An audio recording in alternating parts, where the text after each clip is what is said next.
হাউজিংয়ে থাকাকালীন সৌমি জানো তো প্রত্যেক বছর বলতো ক্রিসমাস ট্রি ডেকোরেশন করবে, কিন্তু কখনোই হয়ে ওঠেনি। আর এবছর তাই ভাবলাম ওর ইচ্ছা মতো ডেকোরেটিভ আইটেমস কিনে যদি একটু সাজিয়ে নেওয়া যায়। তাই এই সমস্ত ডেকোরেশন আইটেম আরও ওর পছন্দ মতো জিনিসপত্রগুলো এবছর অর্ডার করে আনিয়ে নিলাম। সেগুলোরই ওই মজাদার ভিডিওগুলো তোমরা দেখছিলে। এভাবেই সারাটা দিন মজা করে আমাদের কেমন পেরিয়ে যায় জানো তো। ওই দেখো, কথা বলতে বলতেই কিন্তু গিফটটা আমি ওপেন করে ফেলেছি। এগুলো হচ্ছে আমার ওই সামনের ড্রয়িং রুমের কুশনের কভার। কেমন হয়েছে অবশ্যই জানিও। সাথে কয়েকটা ওই দেওয়ালে টাঙানোর মতো কিছু ডেকোরেটিভ আইটেমস কিনেছি। এই প্রথমবার কিনলাম, জানি না লাগানোর পরে কেমন হবে, তোমরা অবশ্যই জানিও। এই সব কিছুই আমি আনিয়েছি ফ্লিপকার্ট থেকেই মেনলি। আমার ফ্লিপকার্টে শপিং করাটা ভীষণ কমফোর্টেবল লাগে, কেন জানি না, হয়তো প্রথম থেকে কিনে অভ্যাস হয়ে গেছে।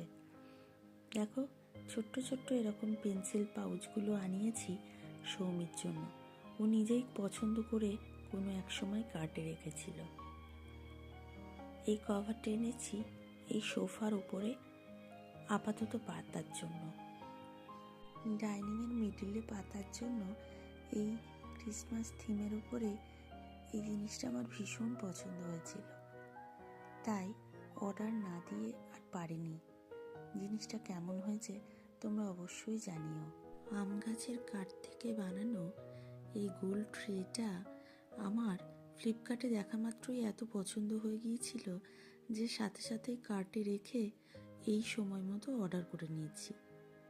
এরপরে অর্ডার করেছিলাম কতকগুলো এরকম ব্যাটারি দেওয়া প্রদীপ বা ক্যান্ডেল বলতে পারো, ছোট্ট ছোট্ট, বেশ পছন্দ হলো। আপাতত 6টা কিনে রেখেছি, পরে ব্যাটারি দিয়ে আবার নতুন করে ঠিক করে নেব।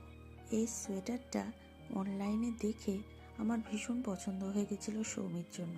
এরপরে যে জিনিসটা যে না হলেই নয় সেটা হচ্ছে এই ক্রিসমাস ট্রি। প্রায় 2.5 ফুট মতো এটা লম্বা, সঙ্গে এরকম ডেকোরেটিভ আইটেমসগুলো দিয়েই দিয়েছে। আর সবশেষে সৌমির পছন্দের স্যান্টা, তার বিভিন্ন রকম মুডস আর বিভিন্ন রকম পিকচার, এগুলো এবার সৌমি কোথায় কোথায় টাঙাবে সে ভারী মজাদার ব্যাপার। জিনিসগুলো কেমন হয়েছে জানাতে ভুলবেন না কিন্তু। দেখা হচ্ছে পরের ব্লগে। সকলেই ভালো থাকুন।